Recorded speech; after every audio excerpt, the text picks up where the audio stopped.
Merci Saint-Esprit. Merci Papa. Merci Jésus. Merci pour ta fidélité. Merci pour tout ce que tu fais. Seigneur, nous voulons maintenant passer à la parole. Père, je prie ce matin qu'une personne qui avait besoin, qui avait soif de toi, Seigneur, puisse recevoir une clé importante ce matin. Merci Jésus pour ce que tu as accompli depuis ce matin. Merci Seigneur pour ces guérisons, ces délivrances, cette paix intérieure que tu as déposée dans le cœur de quelqu'un. Nous voulons maintenant, Seigneur Dieu, partager cette méditation que tu as mis à notre cœur. Je prie que l'intelligence et la sagesse de quelqu'un, Seigneur, puissent être la sienne afin que ces personnes puissent comprendre les saintes écritures. Merci parce que tu bénis ce moment au nom puissant de Jésus. Est-ce que quelqu'un peut dire Amen en commentaire? Amen, Amen, Amen, Amen, Amen. Je vais brosser quelque chose parce que je ne peux pas aller en profondeur sur le live. Ça fera l'objet d'une grande conférence parce que c'est très fort. Mais ici, je vais juste brosser. Je vais planter le décor. Il faut bien me suivre. On part avec Esther. Esther chapitre 2, du verset 8 au verset 17. On parle de quelque chose de puissant ce matin. D'accord? Pour les personnes qui sont avec nous à l'académie, qui sont dans notre groupe privé, on aura un autre rendez-vous où je vais rentrer en profondeur lors d'une masterclass. Je vais également le faire lors de notre prochain rendez-vous, je pense. Comment je vais dire ça? Au niveau de nos programmes restaurés par sa parole. En tout cas, c'est puissant et c'est fort. Esther chapitre 2 du verset 8 au verset 17. Je suis en train de dire à quelqu'un, ici je ne donne pas tout. Ici je ne donne pas tout. Donc vraiment, ne te contente pas de Morning Joy. Viens à nos différents programmes, viens à nos ateliers, viens à notre masterclass, ça va t'aider. Tu auras beaucoup plus. Amen. Ah, merci Seigneur pour cette puissante parole. Je fais la lecture.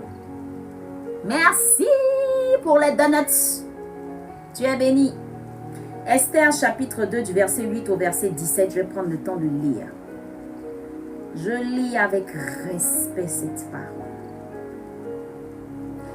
Lorsqu'on eut publié l'ordre du roi et son édit, et qu'un grand nombre de jeunes filles furent rassemblées à Suse, la capitale sous la surveillance d'Hégaï, Esther fut aussi prise et conduite dans la maison du roi, sous la surveillance d'Hégaï, gardien des femmes.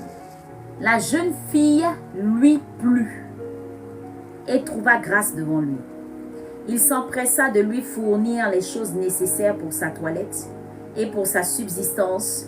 Il lui donna 7 jeunes filles choisies dans la maison du roi et la plaça avec ces jeunes filles dans le meilleur appartement de la maison des femmes. Esther ne fit connaître ni son peuple, ni sa naissance, car Mardoché lui avait défendu d'en parler. Chaque jour, Mardoché allait et venait devant la cour de la maison des femmes pour savoir comment se portait Esther et comment on la traitait. Chaque jeune fille allait à son tour vers le roi Assuérus, après avoir employé 12 mois à s'acquitter de ce qui était prescrit aux femmes.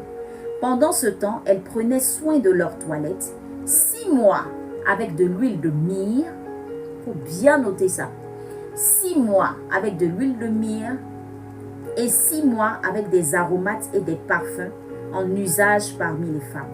C'est ainsi que chaque jeune fille allait vers le roi. Et quand elle passait de la maison des femmes dans la maison du roi, on lui laissait prendre avec elle tout ce qu'elle voulait. Elle y allait le soir et le lendemain matin, elle passait dans la seconde maison des femmes, sous la surveillance de Shaagaz, eunuque du roi et gardien des concubines. Elle ne retournait plus vers le roi, à moins que le roi n'en eût le désir et qu'elle ne fût appelée par son nom. Verset 15. Lorsque le tour d'aller vers le roi fut arrivé, Esther, fille d'Abichaïl, oncle de Mardochée, qui l'avait adopté pour fille, ne demanda que ce qui fut désigné par Hégaï, eunuque du roi et gardien des femmes. Esther trouvait grâce aux yeux de tous ceux qui la voyaient. Esther fut conduite auprès du roi Assuérus dans sa maison royale le 10e mois, qui était le mois de Tébet, la 7e année de son règne. Le roi aima Esther plus que toutes les autres femmes, et elle obtint grâce et faveur devant lui plus que toutes les autres jeunes filles. Il mit la couronne royale, my God, sur sa tête et la fit reine à la place de Vasti. Alléluia, Jésus. Alléluia, amen. Écoute-moi ce matin. Cette histoire, sûrement tu la connais. Esther était cette femme orpheline, la protégée de Mardochée. Elle arrive à s'introduire dans le palais. Et le texte est en train de nous parler de cette très belle histoire que je veux vraiment que tu prennes le temps de lire du début jusqu'à la fin si tu n'as pas encore pris le temps de lire. Amen. Écoutez-moi bien, parce que le Seigneur m'a fait la grâce d'avoir une révélation et c'est ce matin que le Saint-Esprit a ouvert mes yeux sur Esther. La révélation, c'est laquelle? Je te partage ça et avec moi, tu vas comprendre pourquoi Esther est le modèle parfait de l'épouse de Christ que tu dois imiter, que tu dois chercher vraiment à comprendre, à saisir en fait. Je t'explique quelque chose. Alors, lorsque le Saint-Esprit avait commencé à m'enseigner sur... S'il vous plaît, laissez les histoires de thématiques là, pardonnez. Hein? Restez concentrés et puis vous allez suivre. Je n'ai pas donné de thématique à quelqu'un. Nous sommes en train de partager la méditation. Donc quand vous venez, s'il vous plaît, restez concentrés et puis allons-y. Le Seigneur va vous parler. La thématique là, ça ne va rien changer. Le plus important, c'est ce que tu vas recevoir de tout ce qui sera dit. Je reprends. Lorsque je posais la question au Seigneur, il me parlait de l'épouse de Christ. Écoute-moi bien, tu vas comprendre. Lorsque je posais la question au Seigneur concernant l'épouse de Christ et qu'il me donnait cette révélation, je lui ai posé une question. Je dis, Seigneur, tu veux qu'on entre dans la dimension de l'épouse de Christ. Mais il y a une chose que je n'arrive pas à comprendre. Comment moi je fais pour me préparer à entrer dans cette dimension? Parce que tu dis dans ta parole que tu vas venir chercher une épouse qui sera prête. Une épouse qui sera prête. Mais si une épouse doit être prête, qu'est-ce que ça veut dire? Ça veut dire en réalité que tu vas préparer cette épouse. Parce que si elle n'est pas préparée, elle ne peut pas être prête. Parce que la Bible est claire. Jésus revient chercher son épouse. Mais en attendant, l'épouse, elle doit se préparer. Voilà que quand je pose cette question au Seigneur, le Seigneur me dit, je vais te parler de plusieurs étapes. Et ce sont ces étapes-là. Je te mets, il me dit moi-même, à moi, il me dit, va regarder l'histoire de toutes ces personnes que j'ai puissamment utilisées pour ma gloire dans la Bible. Toutes ces personnes, il me dit sans exception, toutes ces personnes sont passées par le même chemin, le même cheminement. Il me parle comme ça et je ne comprenais pas bien. Je dis, quel cheminement? Il me dit, regarde toi-même ta vie est celle de Jésus. Je n'arrivais toujours pas à percuter. Il me dit, regarde bien ce qui t'est arrivé. Je ne peux pas te raconter mon histoire, mais je vais te raconter un peu, je vais t'expliquer juste la similitude, c'est-à-dire avec Jésus. Alors, il me dit, il y a des étapes que tout enfant de Dieu doit respecter. Un cheminement. Si vous remarquez bien, ce cheminement-là, il y a des personnes qui sont à certaines étapes. Il me dit, je t'appelle. Je te choisis d'abord. Je t'appelle à moi. Ensuite, il me dit, ce que je fais d'autre. Quand je t'appelle à moi, tu vas faire quoi? Tu vas renoncer à ta vie. Et il me dit ensuite, lorsque tu renonces à ta vie, je te brise. My God, est-ce que tu me suis? Et lorsque je te brise, je fais un travail dans ce brisement. Ensuite, je fais quoi? Je te restaure.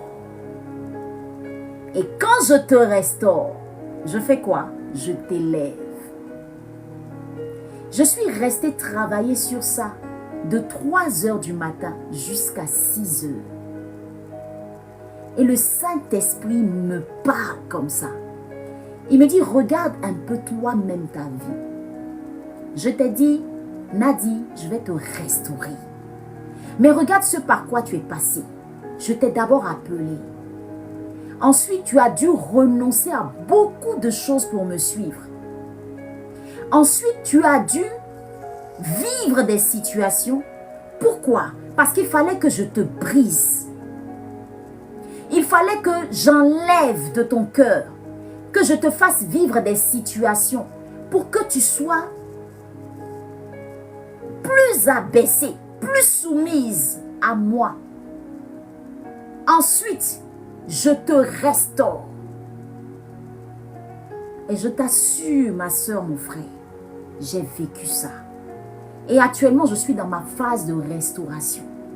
Et il dit ensuite, je t'élève. Et puis il me dit, regarde le cheminement de Jésus. Tu comprendras de quoi je parle. Je m'assois, j'analyse le cheminement de Jésus. Je me rends compte que c'est pareil. Jésus a d'abord été appelé à descendre sur terre. Une fois qu'il est venu en chair, il a dû renoncer à sa gloire. Je suis en train de te dire qu'après l'appel ou le choix de Dieu, il passe au renoncement avec toi. Une période de ta vie où il te dit, sépare-toi de certaines personnes. Dégage-toi de certaines choses. Je te retire de certains endroits.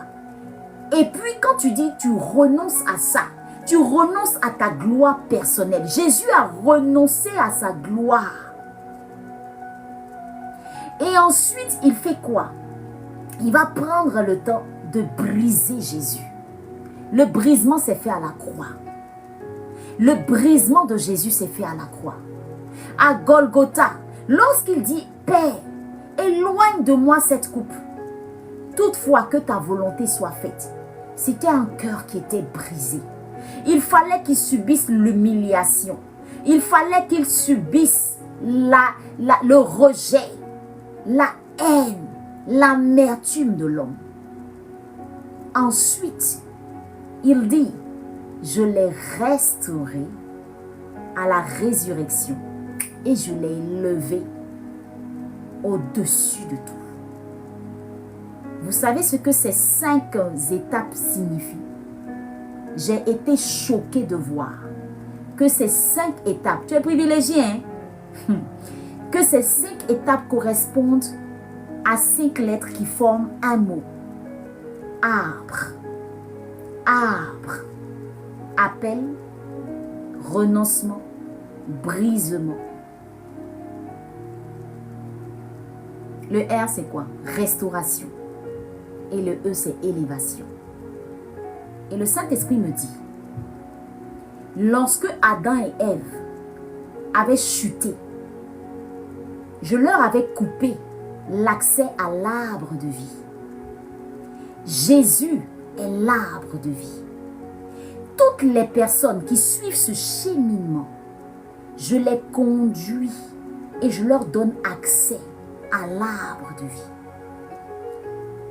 Je ne peux pas tout te développer ici, mais je suis en train de te dire que ce cheminement-là, c'est le cheminement que tout enfant de Dieu doit vivre.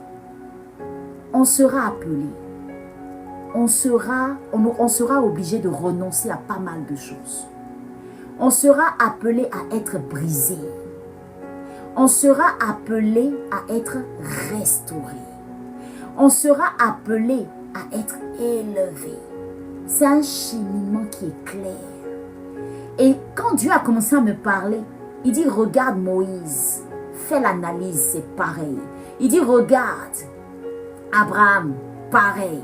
Il dit, regarde Ruth, pareil. Regarde Esther, pareil. Ils ont tous été brisés avant que je ne les restaure et que je ne les élève.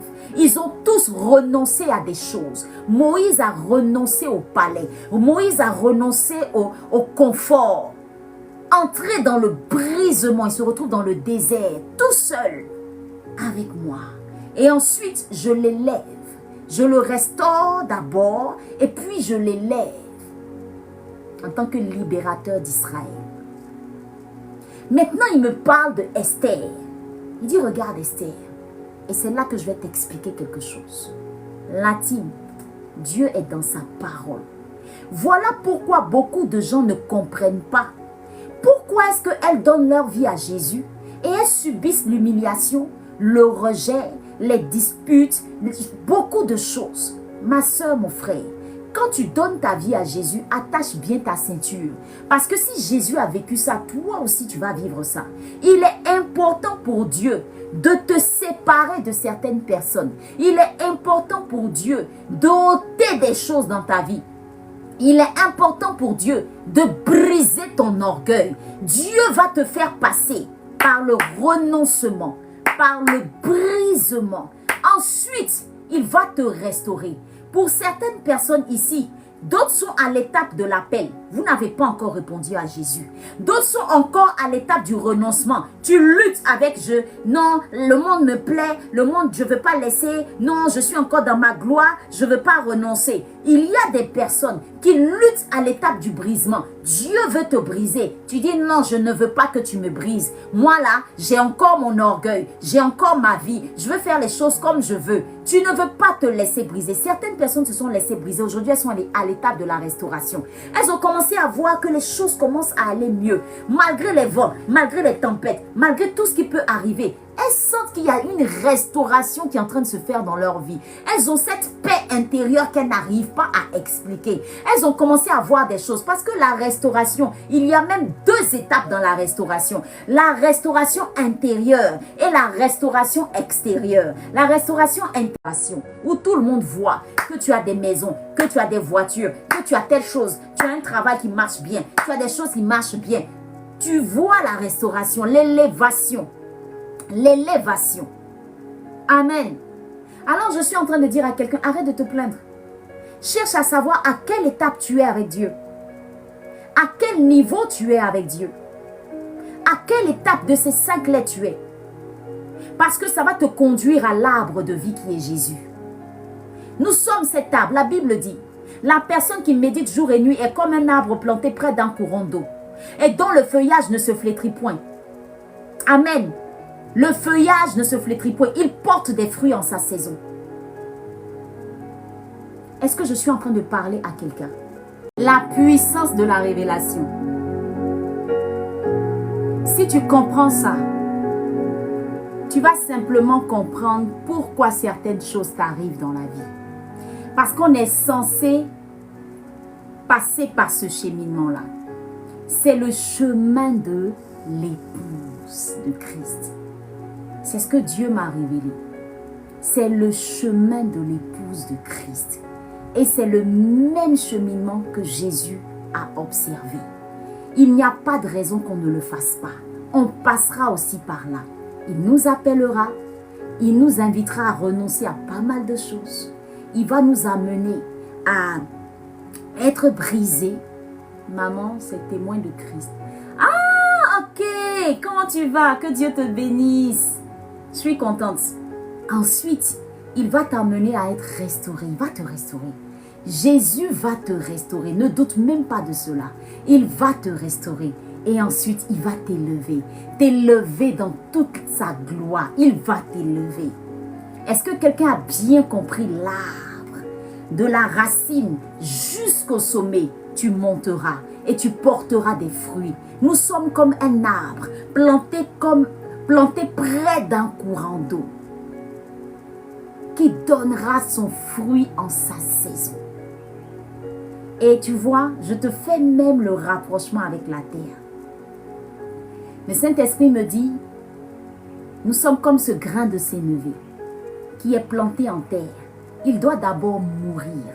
Et une fois qu'il va mourir, il va pousser, germer, pousser, devenir un arbre qui aura après des fruits. Et ce sont les fruits qu'on voit qui représentent l'élévation, la restauration. Est-ce que tu comprends? Mais pendant que tu es en train de pousser, pendant que tu es sous la terre, tu vas être brisé. Ah, my God, l'arbre. Nous sommes cet arbre. Nous sommes cet arbre planté près d'un courant d'eau. Amen. Et je vais maintenant te faire le rapprochement avec l'histoire de Esther. Parce que ce que tu dois savoir, c'est que nous sommes épouses de Christ. Et l'histoire de Esther et Assuérus, c'est cette histoire qui est le modèle vraiment parfait de l'épouse de Christ. Et tu vas voir bizarrement, il y a un lien exact avec la révélation que Dieu a eu à me donner sur les 5 étapes que doit suivre l'épouse de Christ dans sa préparation. Alors la Bible dit quoi? On a lu le texte tout à l'heure. Regardez déjà, du verset 8 au verset 9, qu'est-ce qui est dit? Ah, j'aime la parole de Dieu. Du verset 8 au verset 9, la Bible dit, lorsqu'on eut publié l'ordre du roi et son édite, et qu'un grand nombre de jeunes filles furent rassemblées à Suse, la capitale sous la surveillance d'Hégaï, Esther fut aussi prise et conduite dans la maison du roi sous la surveillance d'Hégaï, gardien des femmes. La jeune fille lui plut et trouva grâce à ses yeux devant lui. Il s'empressa de lui fournir les choses nécessaires pour sa toilette et pour sa subsistance. Lui donna 7 jeunes filles choisies dans la maison du roi et la plaça avec ces jeunes filles dans le meilleur appartement de la maison des femmes. Si on veut faire le rapprochement avec l'arbre que je t'ai donné tout à l'heure, elle a été quoi? Appelée, choisie. Oh my God. Alors Esther est appelée. Elle reçoit la faveur, le signe du choix divin. On est à quoi? À la première étape. La deuxième étape ensuite va se faire à quel niveau? On passe ensuite à la partie, le verset 12. Qu'est-ce qui se passe au verset 12? Au verset 12, la Bible dit, chaque jeune fille allait à son tour vers le roi Assuérus après avoir employé 12 mois à s'acquitter de ce qui était prescrit aux femmes. Cependant, pendant ce temps, elles prenaient soin de leur toilette, 6 mois avec de l'huile de myrrhe et 6 mois avec des aromates et des parfums en usage parmi les femmes. Mais ce que je veux te dire avant, c'est quoi? Ce que je veux te dire, c'est que après l'appel, après qu'elle ait été choisie, la deuxième étape, je t'ai parlé de quoi? Je t'ai parlé de renoncement.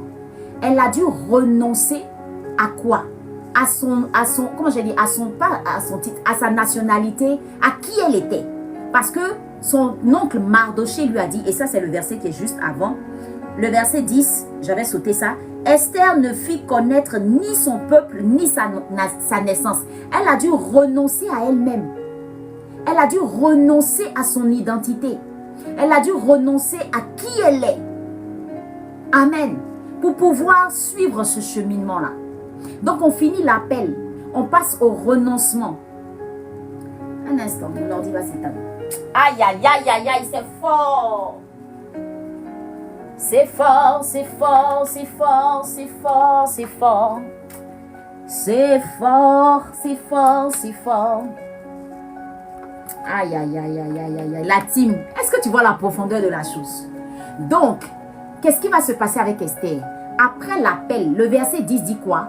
Elle a dû renoncer à sa nationalité parce qu'elle était juive. Il lui a dit de ne pas dire qui elle est, de se taire. C'est un renoncement. Ensuite, on arrive à la partie qui va être étonnante. Étonnante. La partie de la préparation avec l'huile de myrrhe et les aromates et les parfums. Est-ce que tu sais que l'huile de myrrhe, tu sais ce que c'est l'huile de myrrhe? Écoute ce que j'ai découvert dans mes recherches. J'aime trop la parole de Dieu. L'huile de myrrhe, symbole du brisement, purification, mort à soi. Eh oui, l'huile de myrrhe, c'est ça. L'huile de myrrhe, c'est ce qu'on utilise. C'est-à-dire que c'est l'huile de myrrhe, la signification spirituelle de l'huile de myrrhe, c'est pour purifier. Donc, par rapport à ce que je suis en train de t'expliquer, par rapport à la révélation, la préparation pendant 6 mois avec l'huile de myrrhe, c'est un temps pendant 6 mois où on prend le temps de nettoyer la personne. Donc, la future reine, on doit la nettoyer pendant 6 mois. On va enlever l'orgueil, on va enlever spirituellement, émotionnellement et tout. On va enlever tout ce qui est, tout ce qui ne va, tout ce qui n'est pas bouton, tout ce que tu veux. On va purifier ton corps. Et on va te purifier. Sanctification. On est en train de rentrer dans quoi? Dans le brisement. La mort à soi. Amen. Donc, qu'est-ce qui va se passer? Le brisement, là, ce sera le temps de purification. Et le brisement d'Esther, c'est symbolisé par l'application de la myrrhe. Laisse-moi continuer. On arrive ensuite à l'autre étape qui est la restauration. Il y avait quoi? 6 mois pour traiter. 6 mois pour traiter avec l'huile de myrrhe et 6 mois avec des aromates et des parfums. Les aromates et le parfum, va faire tes recherches, on te dira spirituellement, les aromates et les parfums symbolisent la restauration. Le parfum, la restauration. Tu dégages un bon parfum, la restauration. La grâce, la douceur, la beauté intérieure. J'ai dit, quand j'ai vu ça, j'ai dit, mon Dieu, tu parles. Mon Dieu, tu parles. 6 mois avec l'huile de myrrhe, où Esther devait être purifiée. On devait la purifier. Et 6 mois après, de restauration, où quand on a fini d'enlever tout ce qui est orgueil, tout ce qui est colère, tout ce que tu veux, comportement, caractère, on enlève tout ça, tout ce qui peut nuire. Et on te positionne après, on te place maintenant. Pendant 6 mois, on travaille, on te prépare avec les parfums, les aromates, pour que tu sentes bon, pour que tu aies une beauté intérieure et une beauté extérieure. C'est ça la restauration. Alors, je t'avais parlé de ce cheminement, je t'ai dit quoi? L'appel, le renoncement, le brisement, la restauration.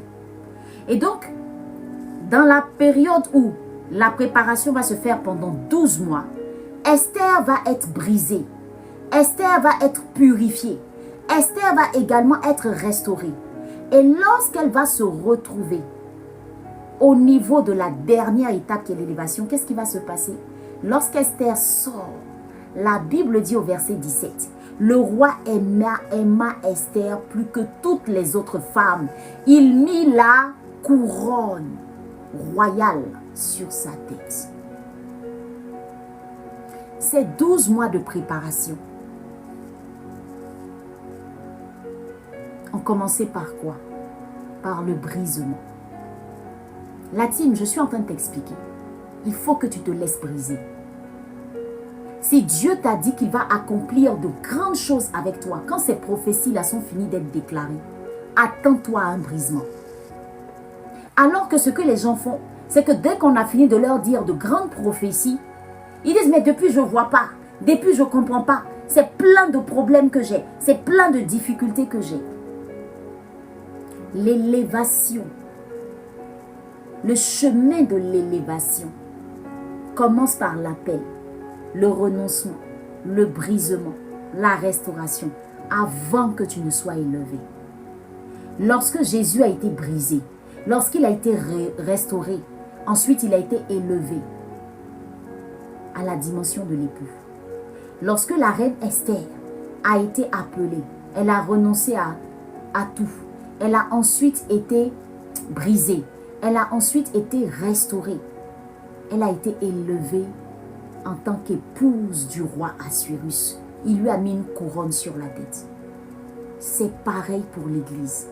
La Bible dit que Jésus viendra chercher son épouse.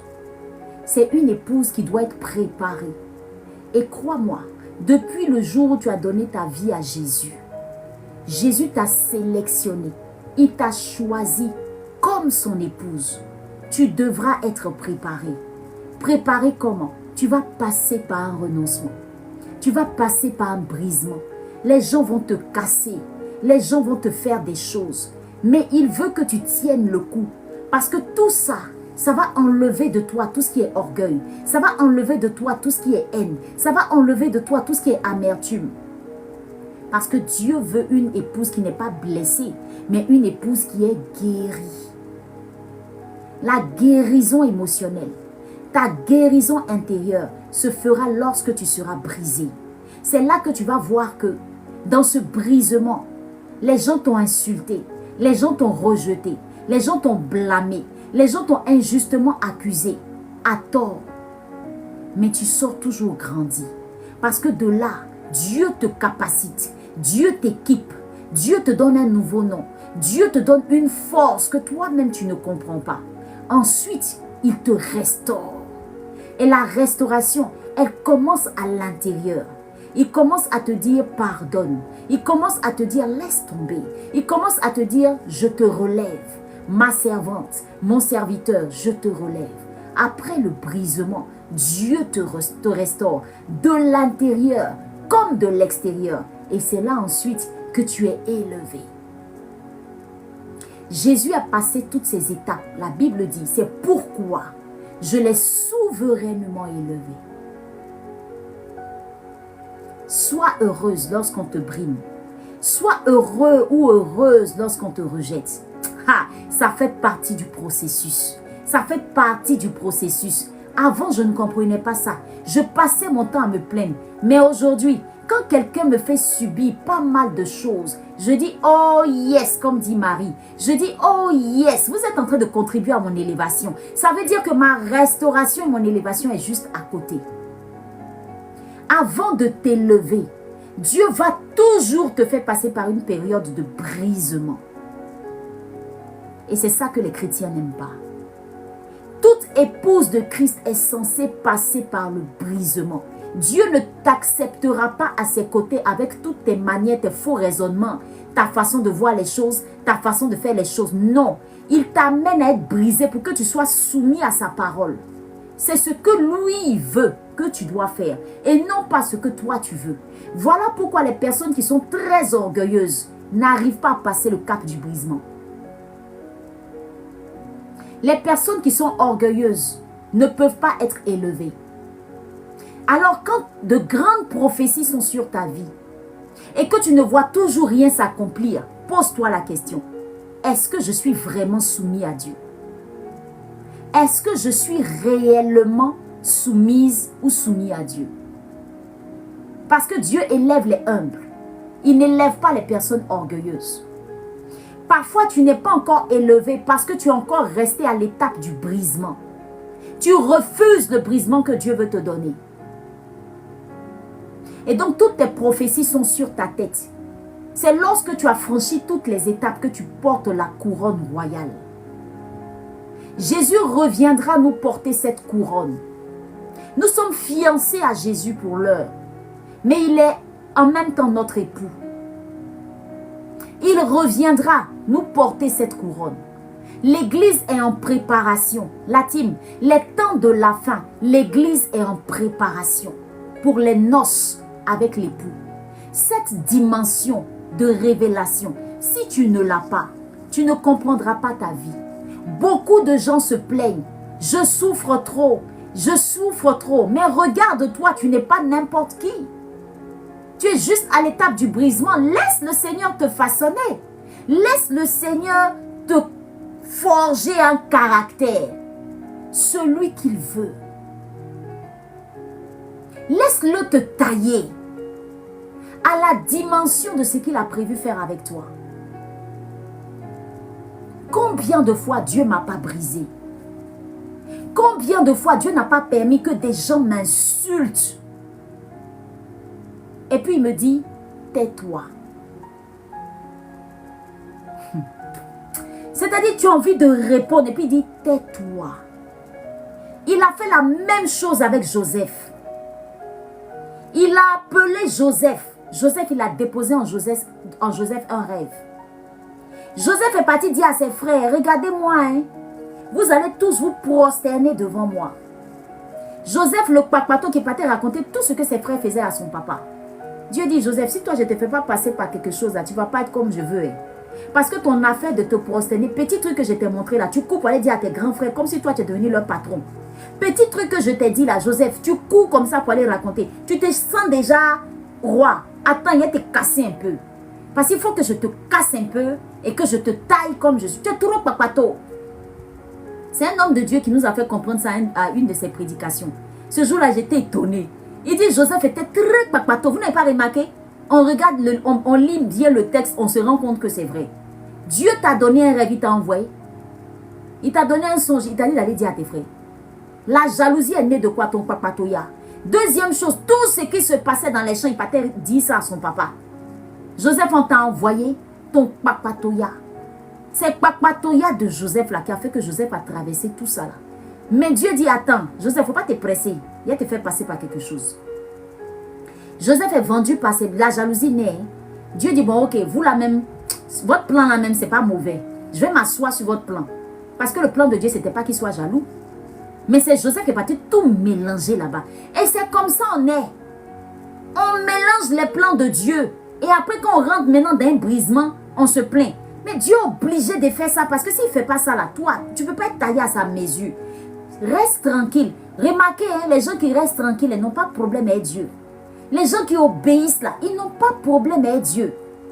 Mais nous autres, affairés, papato, parlons beaucoup, qui disons tout, on aime trop l'homme plus que Dieu lui-même là. On est toujours confronté à ça. Dieu dit, attends, Joseph, il va te montrer un peu. Joseph est vendu par ses frères. Après, il devient esclave chez Potiphar. Joseph, la gloire est sur toi. Reste tranquille, mon gars. Dieu dit, attends.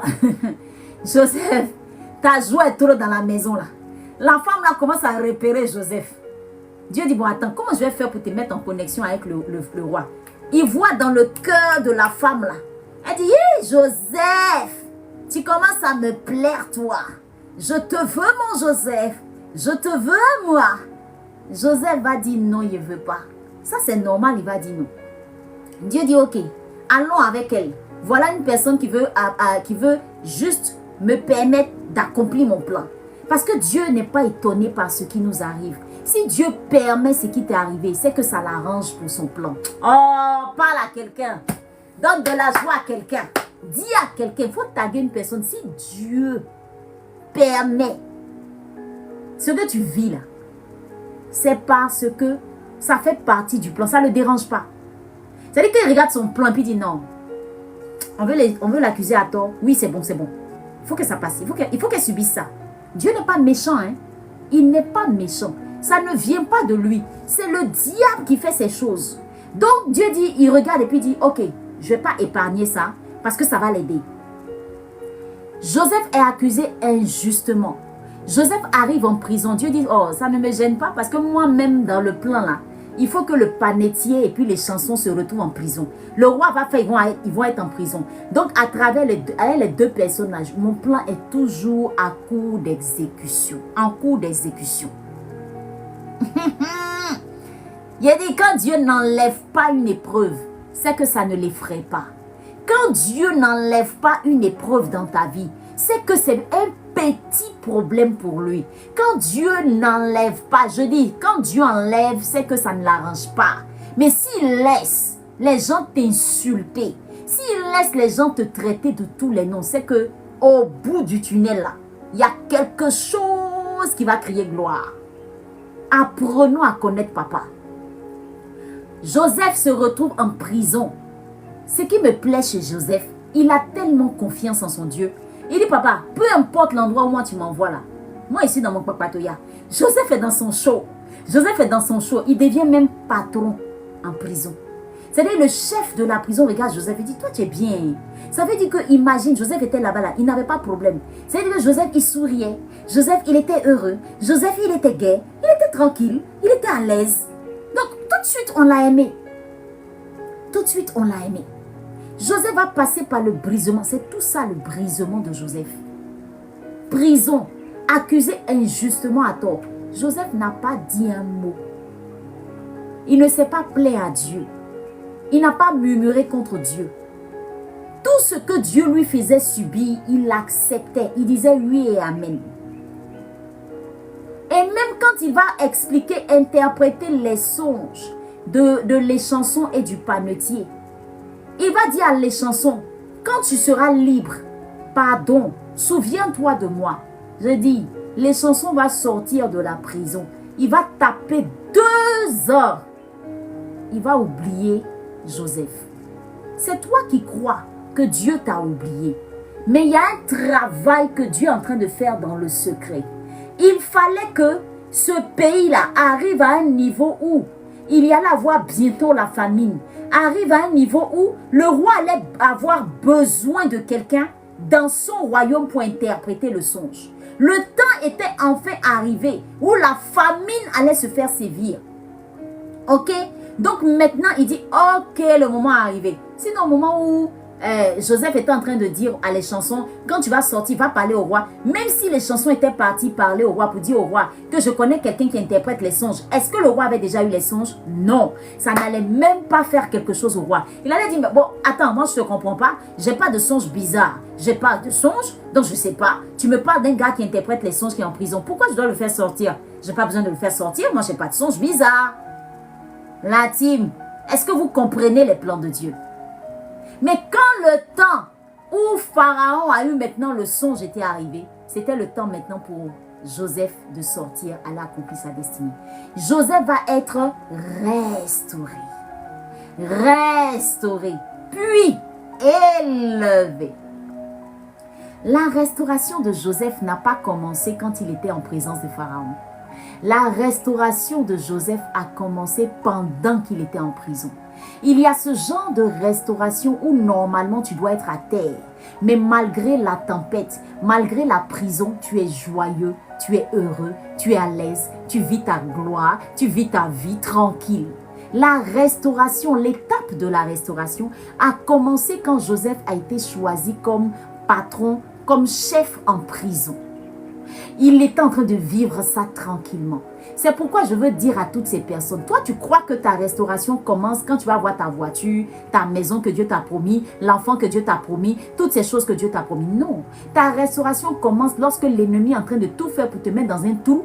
Et puis à chaque fois tu échappes, à chaque fois tu échappes, à chaque fois tu échappes. Ils complotent, ils font dans le dos, tu sais pas, tu avances, tu mènes ta vie avec Dieu, tu as ta relation avec le Seigneur, tu montes dans ton intimité, on te regarde, tu rayonnes, on te regarde, tu brilles, pourtant tu as tous les problèmes du monde, mais tu t'en fous, tu dis écoutez, moi j'ai mis ma confiance en Dieu, Dieu il gère, donc moi j'avance, les gens te lancent des flèches, Dieu dit abaisse-toi, tu t'abaisses, ça passe à côté, les gens, tu marches encore, les gens te disent, les gens sont en train de chercher à mettre des pots de bananes sur la route. Dieu dit, passe à gauche. Tu passes à gauche. Et puis ça passe à côté. Et c'est comme ça que Dieu fait. C'est là que ta restauration a commencé.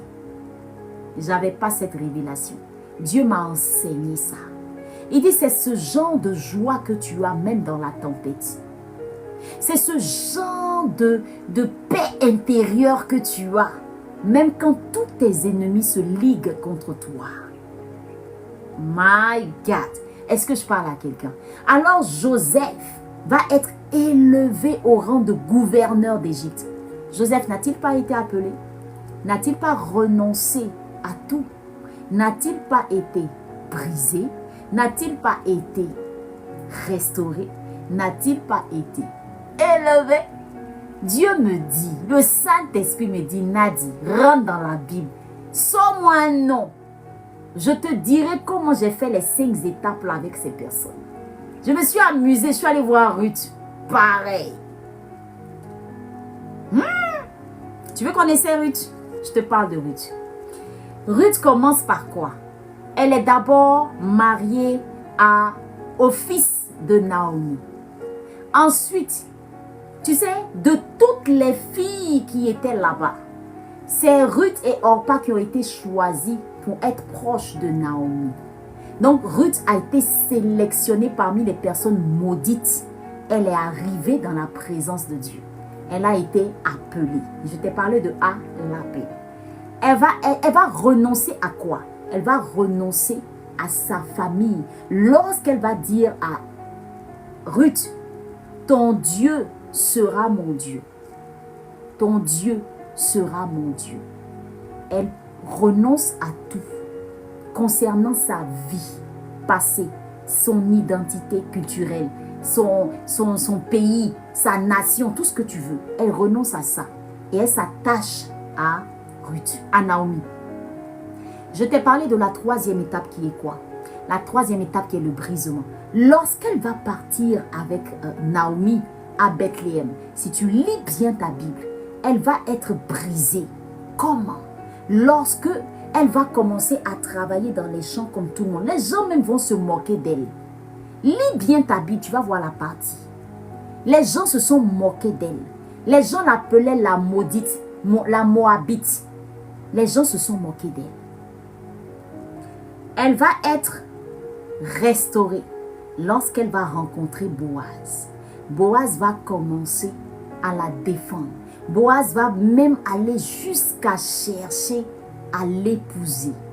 Et elle va être élevée au rang d'épouse de Boaz. Et ce sera ça son élévation. N'est-ce pas là les 5 étapes que je t'ai données? Je dis, il m'assoit. Et puis il me dit, donne-moi un autre nom. Je m'amuse encore avec d'autres noms de la Bible. Ah! Non, c'est quelque chose d'extraordinaire.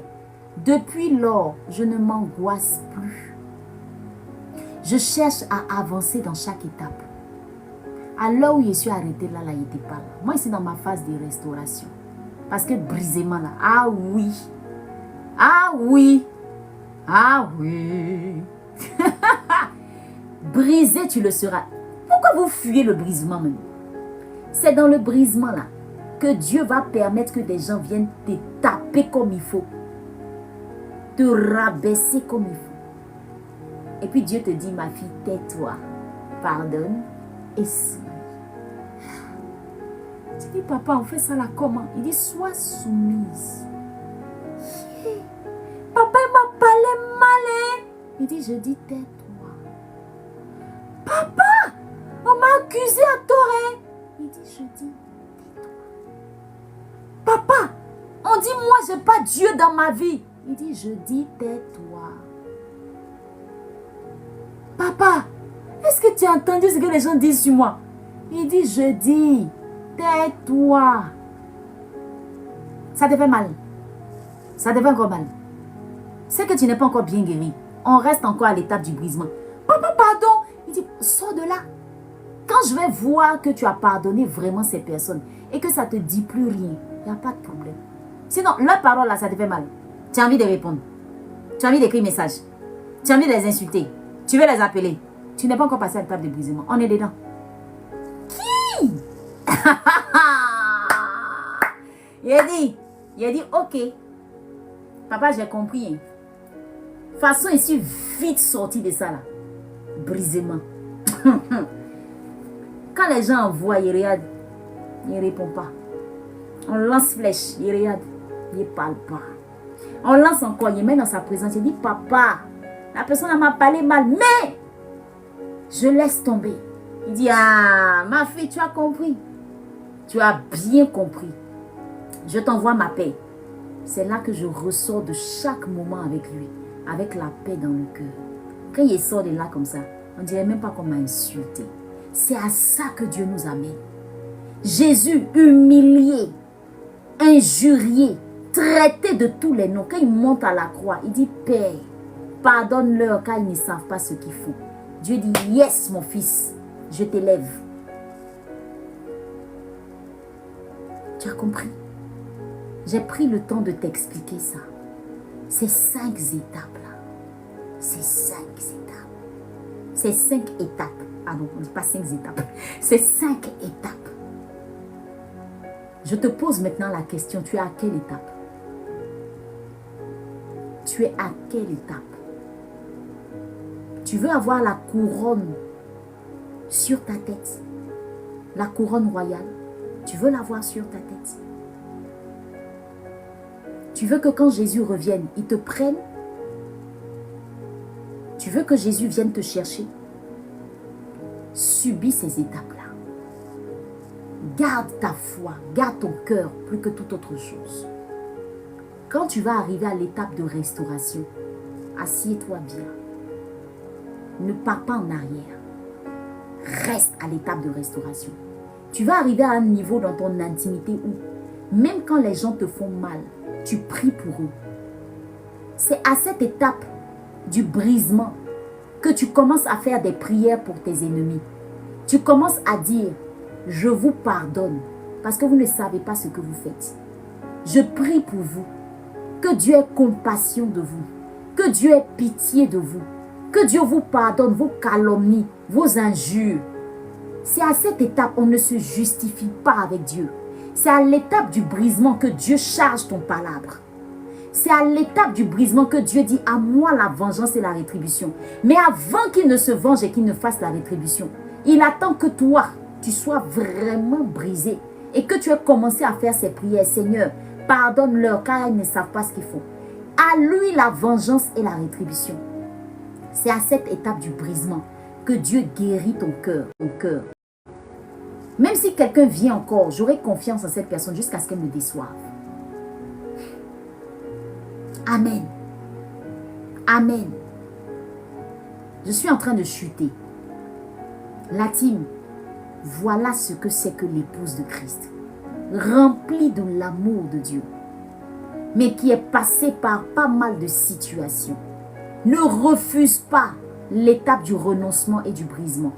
Il y a des personnes qui sont encore à l'étape de l'appel. Depuis, Dieu vous appelle. Depuis, Dieu vous appelle. Depuis, Dieu vous appelle. Mais vous ne voulez pas renoncer à votre gloire personnelle. Nous, il nous a contraints. Ça s'est imposé à nous. On a tout perdu pour pouvoir entendre la voix de Dieu.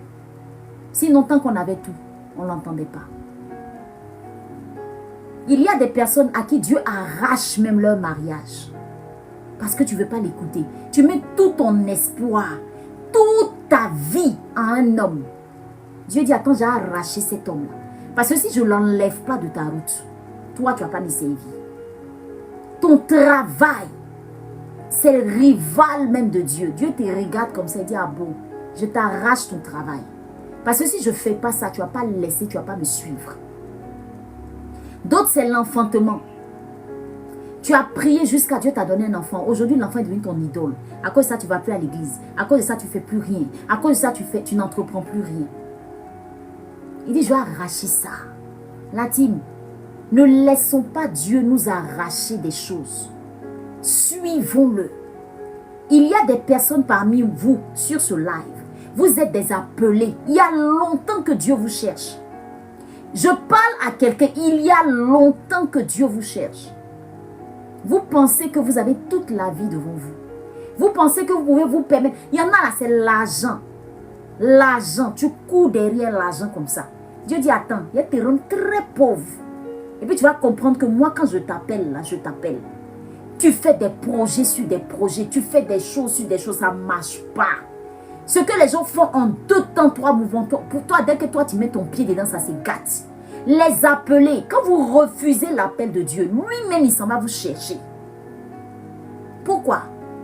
Hier, Dieu nous disait, à Matine et moi, les âmes se meurent. L'heure n'est pas la plaisanterie. Les âmes se meurent. Je dis, je ne dors pas. 3 heures du matin jusqu'à 6 heures. Dieu s'assoit et puis me parle, puis m'enseigne. Il dit ça là, c'est ton message signature. Épouse de Christ, partout où tu vas partir. Prépare mon épouse. J'ai dit, mais Seigneur, je les prépare comment? Moi-même, la mère, si elle finit d'être préparée. Il dit, ça, c'est pas ton problème. Prépare-les. Pendant que tu les prépares là, je te prépare. J'ai dit, mais Seigneur, attends, il a fini tous mes challenges d'abord. Attends, il a fini tout. Moi-même, là, je ne suis pas parfaite. Il dit, David, il a tué l'homme. Je l'ai choisi comme l'homme selon mon cœur. Je ne travaille pas avec les personnes parfaites. Je travaille avec les personnes qui sont disponibles et prêtes pour moi. Le reste, c'est moi qui les équipe. C'est moi qui les capacite. Fais ce que tu as à faire. Même si on dit que tu es ceci, cela, là, moi, je travaille sur toi. À chaque étape que tu as, à chaque étape, quand tu avances, j'enlève quelque chose de toi. J'enlève quelque chose de toi. J'enlève quelque chose de toi. Je te façonne. Il y a des gens qui cherchent la perfection en leur mentor, en leur pasteur, en leur guide spirituel. Tu perds ton temps. Dieu te cherche toi. Il ne cherche pas quelqu'un. Si ce n'est pas toi.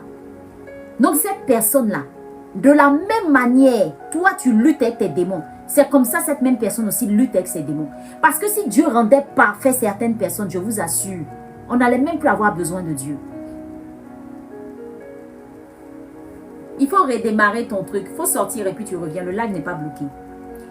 Dieu dit, il y a des personnes, si je ne cherche pas, si je les rends parfaits là, c'est fini. La Bible dit que ton Moïse là, libérateur d'Israël là, il a tué l'homme. Donne-moi un nom. Tu vas voir défaut sur la personne. Dieu ne travaille pas avec les personnes parfaites. Reste là chercher perfection. Et c'est là l'erreur du diable. Regarde la personne là. Regarde ses défauts. Regarde ses défauts. Regarde ses défauts. Faut te déconnecter. Regarde ses défauts. Faut te déconnecter. Ce que tu n'as pas compris, c'est quoi? C'est que Dieu même est en train de faire un travail toi aussi dans ta vie. Il est en train de te dire qu'elle a défaut ça là. Ou bien il a les défauts comme ça là. Et je veux te connecter à la personne. Pour que toi-même aussi tu travailles sur toi. Quand tu arrives à une dimension où même ton mentor, même ton père spirituel, même ta mère spirituelle, même ton guide, même une autorité sur toi, a tous les pires défauts. Et puis toi, tu arrives à rester, puiser ce que Dieu veut que tu puises. Dieu te regarde et puis dit, tu es soumise, je t'élève. C'est l'histoire de mon assistante. Elle ne pourra pas vous raconter son témoignage. Il y a certaines personnes, Dieu vous envoie vers certaines personnes pour vous briser. Mais comme vous n'acceptez pas le brisement, vous dites, oh, la personne est comme ci, la personne est comme ça. Mais tu veux que Dieu te brise là, il va te briser qui? Dieu même, il te regarde. Il te regarde. Il dit, toi, si tu n'es pas brisé, donc qu'est-ce qu'il va faire? Il va te donner un mari très compliqué. Tu ne comprends pas pourquoi le gars là, il est compliqué comme ça. Mais c'est un travail que Dieu veut faire sur toi. Donc toi, pendant que toi tu es là, il n'a qu'à changer, il n'a qu'à changer, il n'a qu'à changer. Dieu dit, c'est toi-même qui dois changer. C'est même pas à cause de ça là que je l'ai envoyé. Je l'ai envoyé pour qu'il te brise. C'est là qu'il y a des pardons que tu ne disais pas avant, que tu commences à dire. Aïe, aïe, aïe, aïe. Quand Dieu te brise dans ton foyer, le monsieur là, quand il dit 1, avant tu disais 10, maintenant tu commences à dire moins 1. Silence.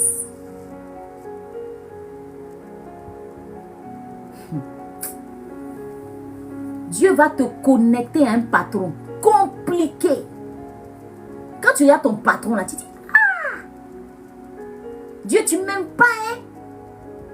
Dieu dit, je veux faire un travail avec toi. Parce que où je t'envoie, ce sera très difficile. Moi, j'ai compris après pourquoi Dieu m'exposait à des personnes brisées à un point où, quand elles ne sont pas contrôlées là, moi-même là, elles m'insultent copieusement. Il me dit parce que si tu veux guérir les personnes blessées et brisées, il faut que toi-même on te brise. Il faut que toi-même on t'insulte. Tu vas trouver le remède. Tu vas trouver les mots pour parler à ces personnes-là. Parce que toi, tu veux guérir les âmes blessées, mais on ne t'a pas blessé. Tu vas leur dire quoi? Oh, je vais aider les orphelins. Je vais aider les orphelins. Mais tu n'as rien vécu dans ce qu'ils ont vécu. On ne t'a pas rejeté. Il faut qu'on te rejette. Tu vas mieux t'occuper d'eux. Parce que c'est des personnes qui ont été abandonnées par la vie. Il faut qu'on t'abandonne aussi pour que tu puisses mieux les aider. Toutes les personnes qui ont ce genre d'appel, ne soyez pas surpris de ce qui se passe dans vos vies. Tu veux aider des jeunes filles mères, et tu ne veux pas comprendre la douleur qu'elles ont. Dieu va te faire passer par des situations pour que tu comprennes ça. Le cheminement de l'épouse que je t'ai donné tout à l'heure, j'ai parlé de appel, renoncement, brisement, restauration et enfin élévation. Cours vers ton élévation. L'apôtre Paul, je n'ai pas le temps, je t'aurais donné le cas de l'apôtre Paul. L'apôtre Paul est passé par toutes ces étapes. Quand il a fini, il a dit, j'ai combattu le bon combat. Il a été levé et parti.